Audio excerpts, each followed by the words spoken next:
Children, let's start reading the chapter further. The day of the ball arrived. Ball here means it is a lavish dance with formal attire. एक बहुत ही शानदार खर्चीला dance जिसमें कि formal attire होता है, उनकी ड्रेस फॉर्मल होती है।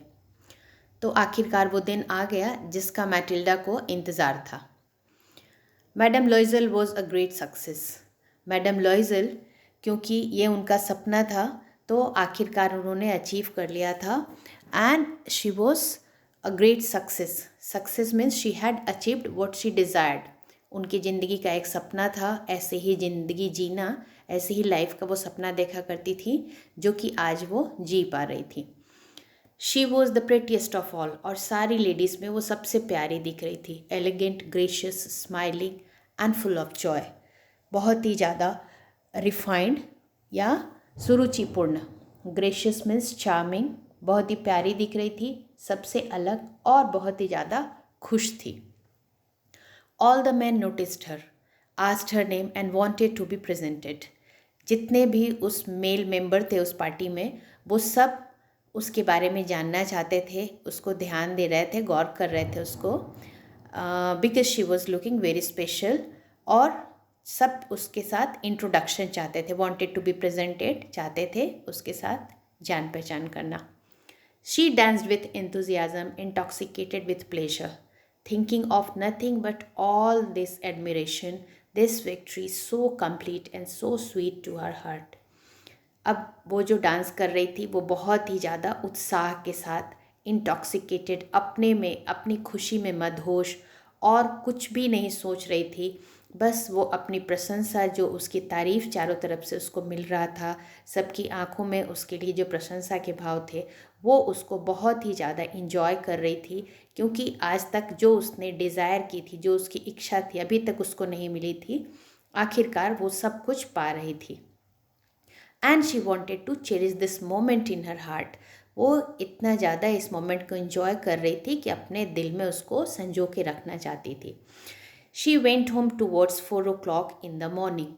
और ये डांस पार्टी जो ख़त्म होती है उनकी, वहाँ से निकलती हैं वो 4 o'clock हो जाता है मॉर्निंग का। Her husband had been half asleep in one of the little salon since midnight. और उनके हस्बैंड जो होते हैं वो वहाँ पे, एक छोटा सा सलून होता है, सलून इज़ अ गैलरी और अ वेटिंग रूम फॉर गेस्ट्स।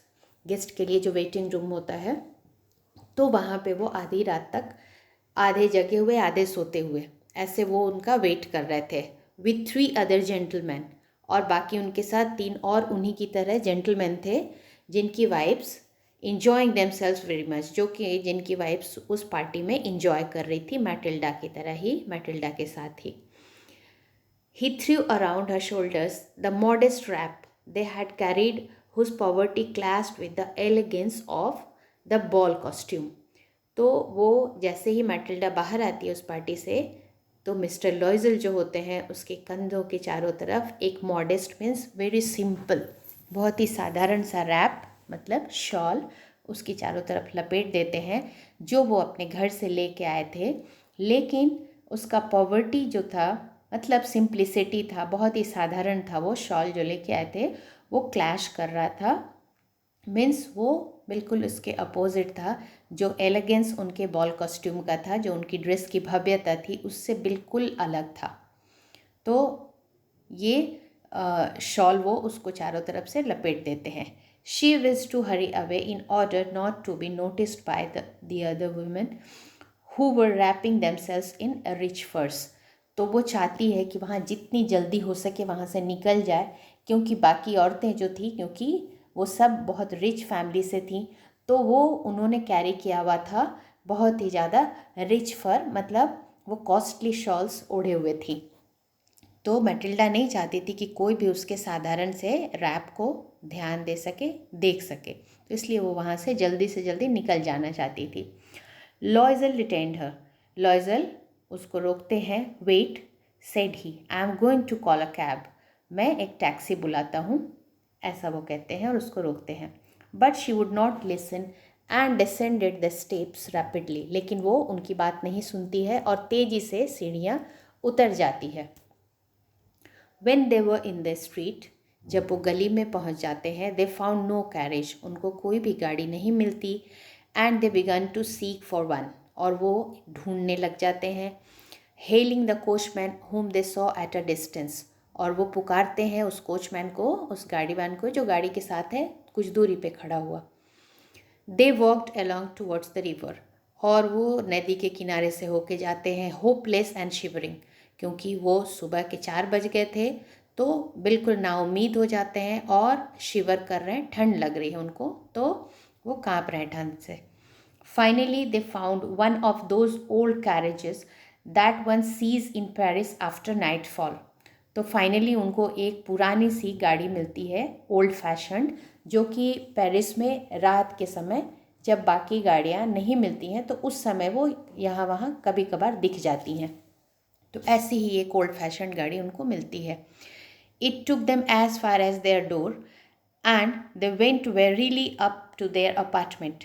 तो ये जो गाड़ी होती है वो उनको उनके दरवाजे तक छोड़ती है, और वो वेरीली मीन्स टायर्ड, बहुत ही ज़्यादा थके हुए अपने कमरे तक जाते हैं। It was all over for her, और जो ये एलिगेंस था, भव्यता थी, जो उसका एडमिरेशन था, वो सब एक ख़त्म हो गया था, वो सब अंत उसका हो गया था। And on his apartment he remembered that he would have to be at the office by 10 o'clock। ये था मैटिल्डा के लिए कि उसकी सारी भव्यता उस रात के साथ ख़त्म हो गई थी, लेकिन मिस्टर लॉयज़ल को याद था कि कल सुबह मतलब अर्ली मॉर्निंग उनको 10 बजे जाना है अपनी ऑफिस, अटेंड करना है ऑफिस 10 बजे। She removed the wrap from her shoulders before the glass, और वो एक बार अपने आप को फाइनल लुक देखने के लिए कि किस तरह की वो सुंदर दिख रही है, वो अपने आप को, अपने लुक को अपनी आँखों में बसा लेना चाहती है, इसलिए मिरर के सामने एक बार फाइनली अपने को देखने के लिए जाती है। For a final view of herself in her glory. Suddenly she uttered a cry, लेकिन अचानक वो चिल्ला पड़ती है, शाउट करती है। Her necklace was not around her neck, necklace जो था अब उसके गले में नहीं था। Loisel already half undressed, Loisel भी अपने जो बाहर के कपड़े थे वो निकाल चुका था। Asked what is the matter, जो कि पूछता है उससे कि क्या बात है, जब वो चिल्लाते हुए उसको सुनता है तो। She turn towards him excitedly, और वो उसकी तरफ मुड़ती है, उत्तेजित होकर उसको बोलती है एक्साइटमेंट में, I have no longer have madam Forestier's necklace. कहती है कि मेरे पास मैडम फॉरेस्टियर का नेकलेस नहीं है। ही अरोज इन डिस्मे, वो बहुत ही ज़्यादा होपलेस हो जाता है। What, how is that, it is not possible, ये कैसे हुआ, ये तो संभव नहीं है। And they looked on the folds of the dress, और वो ड्रेस के फोल्ड्स में, उसकी तह में देखते हैं, फोल्ड्स ऑफ द क्लोक जो गाउन होता है उसकी तह में देखते हैं। इन द पॉकेट एवरीवेयर, और पॉकेट में और बाकी सारी जगहों पे जहाँ वो देख सकते थे उसको ढूंढते हैं, उस नेकलेस को। They could not find it, लेकिन वो उनको नहीं मिलता। He asked you are sure still had it when we left the minister's house. पूछता है उसको कि क्या तुम श्योर हो कि तुम्हारे गले में वो था जब तुमने मिनिस्टर के का हाउस छोड़ा था, मतलब उस पार्टी से तुम निकली थी, तो क्या वो तुम्हारे गले में पड़ा हुआ था। ये लॉयज़ल पूछता है मैटिल्डा से। Yes I felt it as we came out, हाँ मैंने उसको महसूस किया जैसे मैं उस पार्टी से बाहर निकली, मैटिल्डा कहती है। But if you had lost it in the street we should have heard it fall, it must be in the cab. तो वो फिर कहता है कि अगर ये गली में गिरा होता तो हमने इसकी आवाज़ सुनी होती, तो मतलब ये कैब में गिर गया है। Yes it is possible, did you take the number. अब वो पूछती है कि हाँ ये तो पॉसिबल है, लेकिन क्या तुमने उसका नंबर लिया, कैब ड्राइवर का नंबर लिया, कैब का नंबर, जो गाड़ी का नंबर होता है, वो पूछती है उसको कि तुमने नोटिस किया था उसका number. No and you, did you notice what it was. वो भी पूछता है कि नहीं मैंने तो नहीं नोटिस किया, क्या तुमने देखा था। She answers no. They looked at each other utterly cast down, अब वो दोनों एक दूसरे को देखते हैं, बहुत ही ज़्यादा डिमोरलाइज्ड, हतोत्साहित होकर दोनों एक दूसरे की तरफ देखते हैं। फाइनली लॉयज़ल ड्रेस्ड हिमसेल्फ अगेन, और फिर लास्ट में लॉयज़ल अपने ड्रेस को वापस पहन लेता है।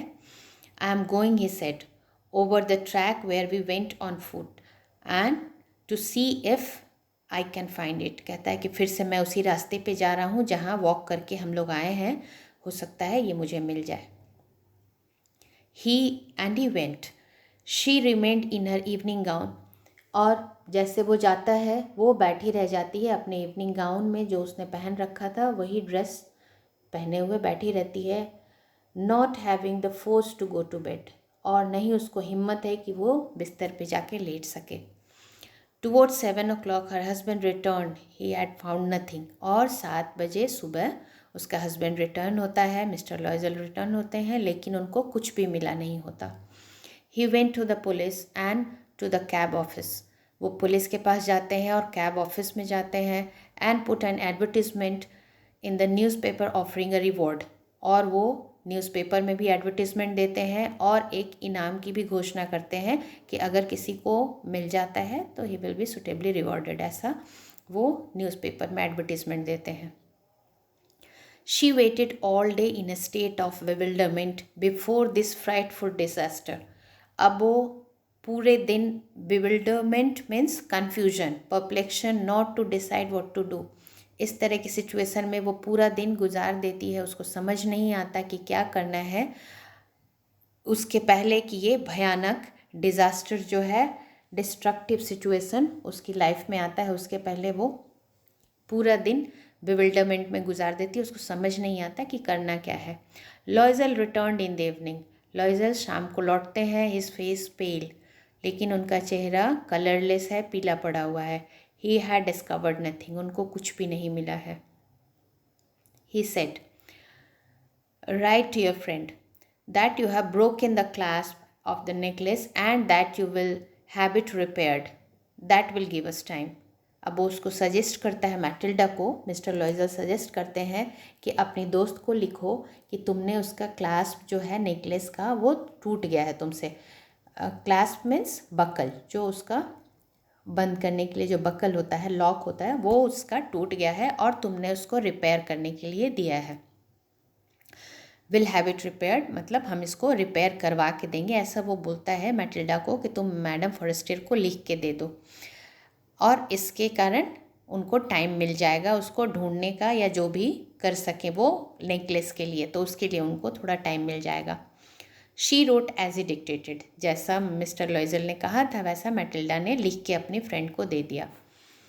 Eight the end of a week they had lost all hope, लेकिन पूरा सप्ताह गुजर गया, पूरे सप्ताह के बाद भी उनको कोई उम्मीद नहीं मिली, मतलब वो होपलेस हो गए। हार मिलने की उम्मीद जो थी, नेकलेस मिलने की उम्मीद थी, वो पूरी तरह से ख़त्म हो गई। And Loisel older by 5 years declared, we must replace this jewel. अब जो लॉयजल थे, इस इंसिडेंट के बाद ऐसा लग रहा था कि उनकी उम्र 1 वीक में 5 साल ज़्यादा हो गई है, 5 years ओल्डर दिख रहे थे। तो लास्ट में वो डिसाइड करते हैं कि हमें ये ज्वेल जो है, नेकलेस है, उसको रिप्लेस करना है, मतलब उसके बदले हमें दूसरा नेकलेस देना होगा। In a shop of the Place Royal, तो जो शॉप होता है पेरिस में, jewellery shop, they found a chaplet of diamonds, और वहाँ पे उनको एक चैपलेट मीन्स गार्लैंड, जो नेकलेस होता है वो डायमंड का उनको दिखता है। Which seem to them exactly like the one they had lost, और वो कैसा दिख रहा था, सेम वैसा ही जैसा कि उनसे खो गया था। It was valued at 40,000 Franks, और उसका वैल्यू था, कॉस्ट था, प्राइस था 40,000 फ्रैंक्स।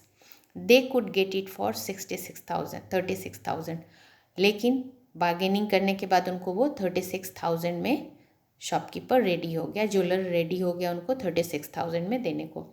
लॉयजल पोजेस्ड 18,000 फ्रैंक्स, लॉयजल के पास 18,000 फ्रैंक्स थे, विच his father had left him, जो उनके पिता ने उनके लिए छोड़ा था। ही बोरोड द रेस्ट, और बाकी का पैसा जो होता है वो बोरो करते हैं, लोन लेते हैं, उधार लेते हैं दूसरों से।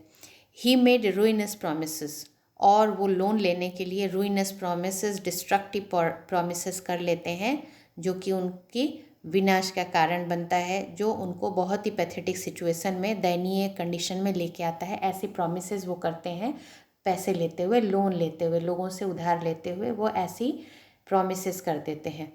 टुक money from usurers and the whole race of lenders, उन्होंने पैसे जो लिए, usurers are the people who lend money on high interest, तो जो सूदखोर होते हैं अशरर्स होते हैं, उनसे भी पैसे लिए और मनी लेंडर्स जितने भी उनको मिले सबसे मांगा उन्होंने, ताकि वो पूरे 18,000 फ्रैंक्स इकट्ठा कर पाए। Then he went to get the new necklace, और फिर वो नया नेकलेस लेके आते हैं। Depositing on the merchant's counter 36,000 francs, और मर्चेंट के काउंटर पे 36,000 फ्रैंक्स अल्टीमेटली वो सक्सीड होते हैं रखने में। When Madame Loisel took back the jewel to Madame Forestier, the latter said to her in a frigid tone, "You should have returned them to me sooner, for I might have needed them." अब जब madam लॉइजल Matilda वो jewel लेके necklace लेके जाती है madame Forestier को देने के लिए, तो madame Forestier, later here means madame Forestier, जो कि इस सेंटेंस में बाद में पर्सन का जिक्र हुआ है, वो लेटर का मतलब होता है। तो मैडम फॉरेस्टियर उसको एक फ्रिजिड टोन में कहती हैं। Frigid means without emotion, cold, बिल्कुल सिंपल से ऐसा साधारण आवाज़ में कहती हैं बिना किसी इमोशन के कि तुमने इसको कुछ पहले ही रिटर्न कर देना चाहिए था, क्योंकि मुझे इसकी ज़रूरत होती। अगर तुम रिटर्न कर देती तो शायद मैं इसको यूज़ करती। तो ऐसा बिना इमोशन के, क्योंकि उनको पता नहीं है इसके पीछे कितना क्या कुछ हो चुका है, उनकी लाइफ बिल्कुल रुइन हो चुकी है, बर्बाद हो चुके हैं इस नेकलेस के पीछे, इसलिए वो बिल्कुल simple without any emotions he tells this. Madame Forestier did not open the jewel box as Madame Loisel feared she would. Madam लॉइजल Matilda को डर था कि शायद वो जूल बॉक्स को खोल के देखे। What would she think if she should perceive the substitution? और उसको डर था कि वो उसको क्या कहेगी, क्या एक्सप्लेनेशन देगी अगर उसको पता चल जाता है कि ये उसका नेकलेस नहीं है, उसके बदले ये कोई सब्स्टिट्यूट रखा हुआ है, दूसरा नेकलेस उन्होंने वापस किया है। What should she say? She say, क्या कहेगी वो, क्या कहना होगा, क्या आंसर करेगी। Would she take her for a robber? क्या वो उसको चोर समझेगी। ये सारे क्वेश्चंस थे जो उसको आंसर नहीं करना पड़ा, क्योंकि मैडम फॉरेस्टियर ने वो जूल बॉक्स खोल के ही नहीं देखा, वो नेकलेस देखा ही नहीं कि जो उसने रिटर्न क्या किया। Madam लॉइजल now new the horrible life of necessity. अब मैडम लॉइजल को पता चला कि ज़रूरतों से भरी हुई भयानक ज़िंदगी कैसी होती है। She did her part however completely heroically, लेकिन उसको जो काम करना था, जो उसका पार्ट था, वो उसने बहुत ही बोल्डली किया। इट वॉज नेसेसरी टू पे दिस फ्रेटफुल डेट, और ये बहुत ही भयानक कर्ज देना था उनको, किसी भी तरह से पे करना था। शी वुड पे it. They sent away the made, और उसको डिसाइड किया इन लोगों ने कि वो उसको पे करेंगे, और उन लोगों ने मेड को हटा दिया, जो उसकी कंपेनियन थी, हेल्पर थी, घर में घर के कामकाज में हेल्प करती थी, उसको हटा दिया। They change their lodging, they rented some room in an attic, और उनने अपना जो घर था उसको चेंज कर लिया और एक रेंट पे ले लिया छोटा सा घर, जो एटिक था, ऊंचाई पे बना हुआ था। She learn the ऑडियस work of a kitchen, और उसने सीखा हेटफुल वर्क किचन का, उसने करना सीखा किचन का काम जो अब तक उसको बिल्कुल नापसंद था, ऑडियस, हेटफुल, वो उसने करना सीखा।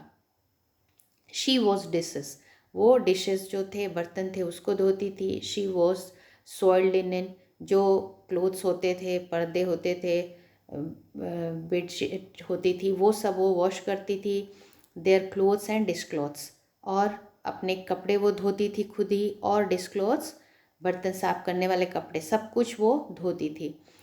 विच she hung on the line to dry, और उनको सुखाती थी, तार पे उनको फैला के सुखाती थी। She took down the refuse to the street each morning and brought up the water, और नीचे वो जाती थी, रिफ्यूज डिक्लाइन, नीचे उतरती थी उस ऊंचाई वाली जगह से, और पानी भर के वहाँ से लेके आती थी।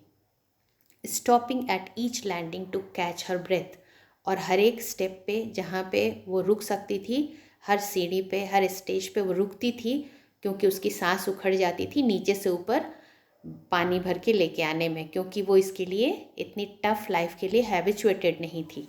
अभी तक उसने इतना कठिन परिश्रम कभी नहीं किया था, तो उसकी सांस उखड़ जाती थी। वो रुक रुक के पानी लेके आती थी ऊपर तक। And clothes like a woman of the people, तो अब कपड़े उसके जो थे वो बहुत ही साधारण औरतों की तरह, वुमेन ऑफ द पीपल मतलब साधारण औरतों की तरह, जो पुअर औरतें होती हैं उनकी तरह उसके कपड़े हो गए थे। She went to the grocer's, और वो खुद ग्रॉसर के पास ग्रॉसरी शॉप जाती थी। द बुचर्स एंड द फ्रूटर्स, तो वो खुद सारा ग्रॉसरी का सामान, राशन का सामान लेके आती थी। मीट के लिए भी खुद जाती थी बुचर्स के पास, एंड फ्रूट्स से परचेज करके, फ्रूट वेंडर्स के पास जाके खुद ही परचेज करके आती थी। With her basket on her arm, और उसके हाथों में वो बास्केट टंगा होता था, वो टांग के खुद लेके कैरी करके लेके आती थी। Shopping, haggling to the last sou of her miserable money, और वो हैगलिंग करती थी मतलब बार्गेनिंग करती थी हर एक पेनी बचाने के लिए। Sou is the money, French money जो होता है, दैट इज़ बहुत बहुत ही लो डिनोमिनेशन का, the French coin of low denomination, बहुत जैसे पेनी या पैसा, एक एक पैसे के लिए वो हैगलिंग करती थी, मतलब वो आर्ग्यूमेंट करती थी, बार्गेन करती थी एक एक पैसे को बचाने के लिए। And why miserable money, because it was pitiable since they have little money, थोड़े से जो पैसे उनके पास होते थे तो एक एक पैसे बचाने के लिए वो उनके साथ बहुत बार्गेनिंग करती थी। मतलब अब मैटिल्डा जो थी, पहले जो सपने देखा करती थी उसके बिल्कुल अपोजिट लाइफ जी रही थी। साधारण औरतों की तरह उसको सारा घर का काम खुद करना पड़ता था, सारी शॉपिंग करनी पड़ती थी, और एक एक पैसे बचाने के लिए उसको बहुत हार्ड बार्गेनिंग करनी होती थी। द हस्बैंड वर्कड इवनिंग, उसका हस्बैंड जो था मिस्टर लॉयजल जो थे वो भी शाम को काम करते थे। Putting the books of some merchants in order, जो मर्चेंट के, व्यापारियों के बुक होते थे, जो उनके बुक्स मीन्स लेज़र जो होते थे जिसमें वो अपना अकाउंट मेंटेन करते हैं, उसको वो मेंटेन करते थे शाम को। And nights he often did copying at 5 sou a page, और शाम को ये करने के अलावा वो रात को भी ओवर टाइम करते थे, कुछ कॉपी करने का, मीन्स उसको नोट करने का, एक पेज से दूसरे पेज पे उसका डुप्लीकेट बनाने का काम खुद करते थे, और उनको एक पेज कॉपी करने का 500 मिला करता था। And this life lasted for 10 years, और ये उनकी कड़ी मेहनत जो ओवर टाइम का था और जो एक्स्ट्रा एफर्ट उनको करना पड़ रहा था एक एक पैसे बचाने के लिए, एक एक पैसे इकट्ठा करने के लिए, तो ये उनका 10 सालों तक चला।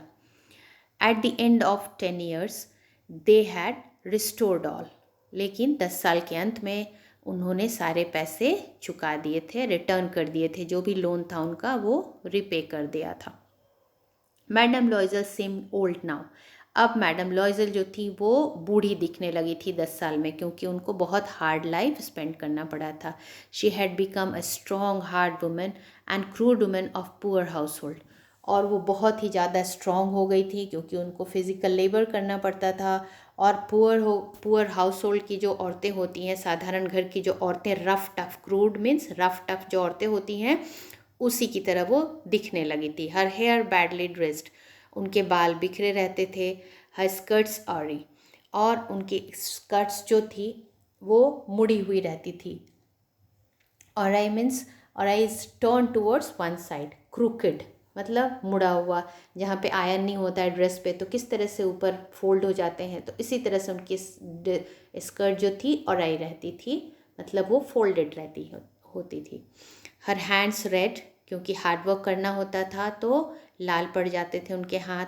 She spoke in a loud tone, और सारा सोफिस्टिकेशन जो था, बनावटीपना था, ख़त्म हो गया था, अब वो बहुत लाउड आवाज़ में बोलती थी। And wash the floor with large pails of water, और फ्लोर साफ़ करती थी, जब क्लीन करती थी तो वो बहुत ही बड़े बड़े बकेट पानी के भर के और फ्लोर साफ़ करती थी। मतलब अब वो बिल्कुल साधारण औरतों की तरह, गरीब औरतों की तरह हो गई थी, और उनके काम भी वैसे ही होते थे, वो उसी तरह की सारी एक्टिविटीज़ थी उनकी, लुक भी उसी तरह का हो गया था।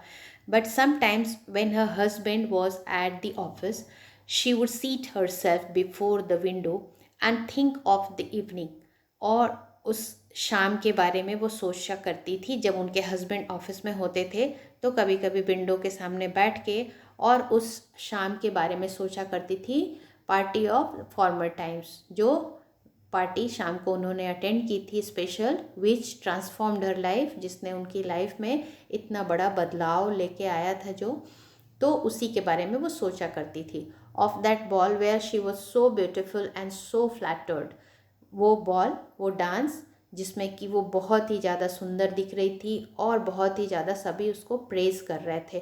तो उस शाम के बारे में कभी कभी वो विंडो के सामने बैठ के सोचा करती थी। How would it have been if she had not lost the necklace, और कभी कभी वो इमेजिन करती थी कि क्या होता अगर उसका नेकलेस नहीं खोया होता। हु नोज़, किसको पता। How singular is life, singular means odd, कितना ऑड है, अजीब है ये ज़िंदगी। And how full of changes, कितनी चेंजेस आती हैं, कितना बदलाव से भरी हुई ये लाइफ है। How small a thing will रूइन और सेव वन, एक छोटी सी चीज़ किसी को बर्बाद कर सकती है या किसी को बचा सकती है। ये सारे विचार उसके दिमाग में आया करते थे जब वो कभी अकेली बैठी होती थी। One Sunday as she was taking a walk in the Champs-Élysées to rid herself of the cares of the week, she suddenly perceived a woman walking with a child. It was Madame Forestier, still young, still pretty, still attractive. एक शाम जब वो Paris की गलियों में, shows एलिजे is street, तो वहाँ Paris की गली में जब वो अपने आप को रिलैक्स करने के लिए घूम रही है, टहल रही है, अचानक वो नोटिस करती है, परसीव, डिटेक्ट करती है, पाती है एक औरत को जो कि एक बच्चे के साथ घूम रही थी वहाँ पे। वो मैडम फॉरेस्टियर थी, अभी भी उसी तरह से यंग, सुंदर और उसी तरह की अट्रैक्टिव, पहले की तरह जैसे 10 ईयर्स पहले उसने देखा था, उसी तरह की अभी भी सुंदर और अट्रैक्टिव थी। मैडम लॉइजल वॉज अफेक्टेड, मैडम लॉइजल जो होती हैं वो बिल्कुल स्टर्ड हो जाती हैं, मतलब उद्विग्न हो जाती हैं, बेचैन हो जाती हैं उसको देख के। Should say speak to her, क्या उसको बात करना चाहिए? Yes certainly, of course. And now that she had paid, क्योंकि उसने अब तो पैसे चुका दिए हैं तो अब वो उससे बात कर सकती है। She would tell her all, why not, अब वो उसको सारी बातें बता देगी क्योंकि उसने जो लोन था वो सारा रिपे कर दिया है, तो अब उससे बात कर सकती है, ये वो डिसाइड करती है। शी अप्रोच्ड हर, मैटिल्डा जाती है फॉरेस्टियर के पास। गुड मॉर्निंग जेनी, और उसको उसके स्कूल के नाम से बुलाती है, जीनी कहती है। Her friend did not recognise her and was astonished to be so familiarly addressed. अब वो उसको रिकॉग्नाइज नहीं कर पाती क्योंकि मैटिल्डा बहुत ज़्यादा चेंज हो गई थी 10 सालों में, तो मैडम फॉरेस्टियर जो है उसको पहचान नहीं पाती और बहुत एस्टॉनिश होती हैं, सरप्राइज होती हैं कि उसको इतना फैमिलियर एड्रेस, इस नाम से कौन बुला रहा है जो कि इतनी साधारण, देखने में इतनी सिंपल है, उसको उसका नाम कैसे पता है। ये उनका बचपन का नाम था जो स्कूल में जैसे बुलाया करती थी उसको। She stammered, but madam I do not know, you must be mistaken. हकलाते हुए कहती है कि मैडम, मतलब रुकते हुए हॉल्ट के साथ बोलती है कि मैंने आपको नहीं पहचाना, आपने कोई गलती की होगी, क्योंकि उसको लग रहा है कि इतनी साधारण सी लेडी कैसे उसको जानेगी। No, I am Mathilde Loisel, तब वो अपने आप को बताती है कि मैं मैटिल्डा लॉइजल हूँ।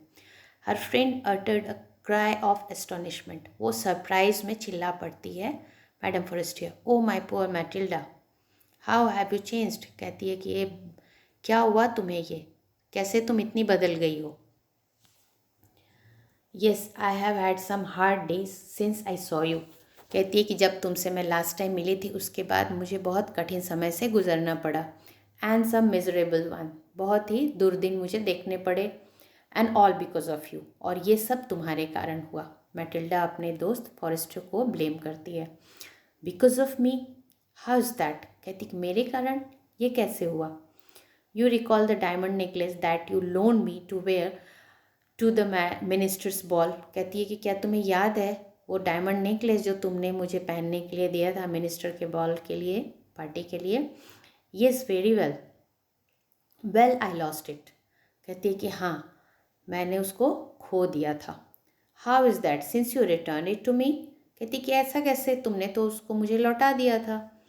आई return another to you exactly like it, मैंने तुम्हें दूसरा हार लौटाया था जो एग्जैक्टली उसी की तरह दिखता था। And it had taken us 10 years to pay for it, और हमें 10 साल लगा इसके लिए पैसे भरने में। You can understand that it was not easy for us who have nothing, तुम समझ सकती हो कि हमारे लिए ये कितना मुश्किल था जिसके पास कुछ भी नहीं था। मतलब हम इतने गरीब थे तो इतना पैसा भरने में तुम समझ सकती हो कि हमें कितनी मुश्किल आई होगी। But it is finished am I am decently content, कह रही है कि लेकिन अब वो सब ख़त्म हो चुका है और मैं पूरी तरह से सेटिस्फाइड हूँ। मैडम फॉरेस्टियर स्टॉप शॉर्ट, अचानक वो रुक जाती है, बिल्कुल सरप्राइज हो जाती है, एस्टॉनिश हो जाती है, short astonish surprised. She said, you say that you bought a diamond necklace to replace mine, तुमने ये कहा कि तुमने एक डायमंड नेकलेस खरीदा मेरे नेकलेस को रिप्लेस करने के लिए। Yes, you did not perceive it then, they were just alike. तो मैटिल्डा प्राउडली कहती है कि इसका मतलब कि तुमने उसको नोटिस नहीं किया क्योंकि वो एग्जैक्टली तुम्हारे नेकलेस की तरह ही था। And she smile with proud and simple Joy, अब वो गर्व के साथ मुस्कुराती है क्योंकि उन लोगों ने अच्छा चूज़ किया था। मैडम फॉरेस्टियर को पता नहीं चला कि ये दूसरा नेकलेस था। Madame Forestier was touched and took both her hands as she replied, वो बहुत ही ज़्यादा इमोशन से भर जाती है और मैटिल्डा के दोनों हाथ पकड़ के बोलती है, oh my poor Mathilde, mine were false, कहती है कि मेरे जो थे वो नकली थे, आर्टिफिशियल थे, they were not made of real diamond, mine were false, they were not worth over 500 francs, और वो कितने के थे, 500 फ्रैंक्स से ज़्यादा के नहीं थे। ये बताती है मैडम फॉरेस्टियर मैटिल्डा को। And this is end of this story. And we learned that how Matilda, for her momentary pleasure, destroyed her entire life. कुछ पलों की खुशी के लिए मैटिल्डा ने अपनी पूरी ज़िंदगी डिस्ट्रॉय कर ली, हेल बना ली। So, with this, we end the chapter. If you have any question, you can ask in comments.